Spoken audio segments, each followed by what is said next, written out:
এরা এখানে নমিনেশন চাওয়ার সাহস পায় কিভাবে? আবার বলে লটারি। লটারি এত বছর কোথায় ছিল? 17 বছর লটারি। আমরা তাদেরকে বয়কট করছি, বয়কট। দুধের মাসিদেরকে বয়কট করেছি, বয়কট, বয়কট, বয়কট। দুধের মাসিরা বয়কট, বয়কট, বয়কট। 17 বছর আন্দোলনে যারা ছিল না তাদেরকে বয়কট, বয়কট, বয়কট। ধন্যবাদ আপনাকে। আজকে সবাই আমাকে রাজপথে সবসময় হাসি মুখে দেখেছেন, কিন্তু আমার হাসির আড়ালে যে একটা কান্নার পাহাড় জমা ছিল সেটা হয়তো কখনো কেউ বুঝতে পারেননি। আমি 111 থেকে রাজনীতি করি। আমি 2001 সাল থেকে রাজনীতিতে সক্রিয়, ছাত্র রাজনীতি শুরু করি। তারপর থেকে আমাদের দল ক্ষমতা, যদিও তখন আমি স্টুডেন্ট লাইফ ছিল, আমি রাজনীতিটা তো কিছু বুঝতাম না। তারপরেও উপনির্বাচনে আমি আমাদের তেজগাঁও 10 মোসাদ্দেক ভালু ভাই যেখানে নির্বাচন করছেন, সেখান থেকেই আমি রাজনীতির কর্মকাণ্ড শুরু করি। তো সেখান থেকে এসে 111 এর সময় আর্মিদের কবলে পড়েছি কয়েকবার। গোপনে সিম কিনতে যাই নেতাদের জন্য, তখনও কিন্তু 2-3 ঘন্টা আমাকে আটকে রেখেছেন ইস্টার্ন প্লাজা আর্মিদের গাড়িতে নিয়ে। তারপর থেকে আমার বিভিন্ন জায়গায় পদচারণা, বিভিন্ন ভাবে প্রোগ্রাম করেছি। 2010 সাল আমি তখন প্রথমে ছিলাম আপনার চট্টগ্রাম সিটি মেয়র নির্বাচন। সিটি মেয়র নির্বাচন ছেড়ে শেষ করে ঢাকায় আসছি 27 জুন 2010। সেদিন ছিল আমার জীবনের, আমি মনে করেছি সেদিনই আমার জীবনের শেষ দিন।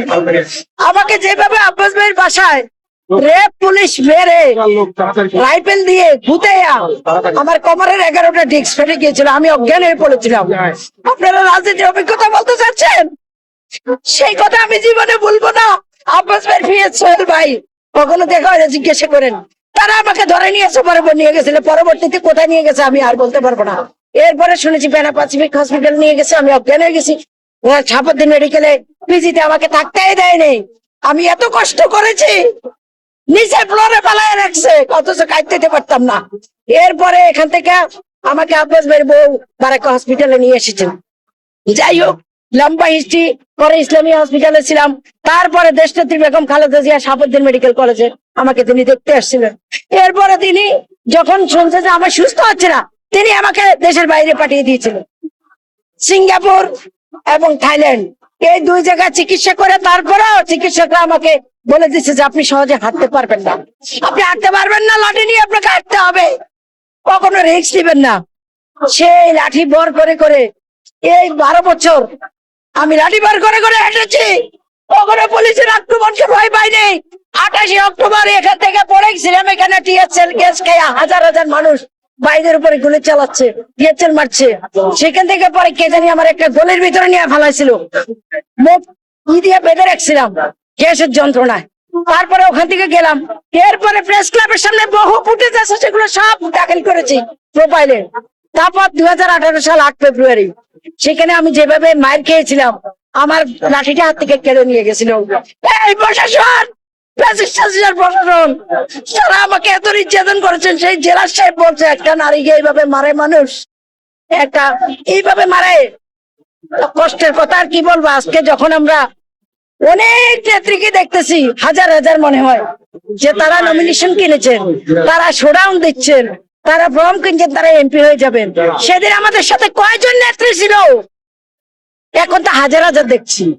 তা আমাদের যারা ত্যাগী নির্যাতিত নেত্রীরা, ছাত্র দল থেকে শুরু করে যারা নির্যাতন নিপীড়নে রাজপথে ছিল, আমি শুধু আমার একার কথা বলবো না, আমি বলবো আমাদের দল বিচক্ষণতার সাথে বিবেচনা করে আমাদের মাননীয় প্রধানমন্ত্রী এবং দলের বোর্ডে যারা থাকবেন, ওনারা বিচক্ষণতার সাথে বিবেচনা করে প্রোফাইল থেকে দেখে 17 বছরে কারা নির্যাতনে ছিল তাদেরকে তেনারা মনোনয়ন দেবেন, এটা আমি বিশ্বাস করি। আমাদের দলের ভিতরে, ওরা তো এখানে এমনিতেই আসে না, এখানে আমাদের দলের ভিতরে কোনো বেঈমান আছে, বিশ্বাসঘাতক আছে।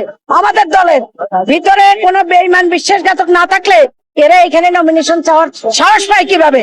আবার বলে লটারি। লটারি এত বছর কোথায় ছিল? 17 বছর লটারি। আমরা তাদেরকে বয়কট করছি, বয়কট। দুধের মাসিদেরকে বয়কট করেছি, বয়কট, বয়কট, বয়কট। দুধের মাসিরা বয়কট, বয়কট, বয়কট। 17 বছর আন্দোলনে যারা ছিল না তাদেরকে বয়কট, বয়কট, বয়কট। যদি নমিনেশনে জমা দেওয়ার পরে আপনি যদি মনোনীত হন, আপনি দেশবাসীর জন্য কি কাজ করবেন? এবং আপনি যেহেতু একজন মহিলা প্রতিনিধি, আপনি মহিলাদের জন্য কি কি কাজ করবেন? ধন্যবাদ, আপনাকে সুন্দর প্রশ্ন করেছেন। আমি আরো কয়েকটা সাক্ষাৎকার দিয়েছি, সেখানেও আমি বলেছি আমি যেহেতু একজন নারী, আমার আদর্শ উদ্দেশ্য, আমার চিন্তা চেতনা সব সময় মরহুমা বেগম খালেদা জিয়াকে আমি ফলো করি। সবাই করে, উনি আমাদের সবাই আইকন ছিলেন।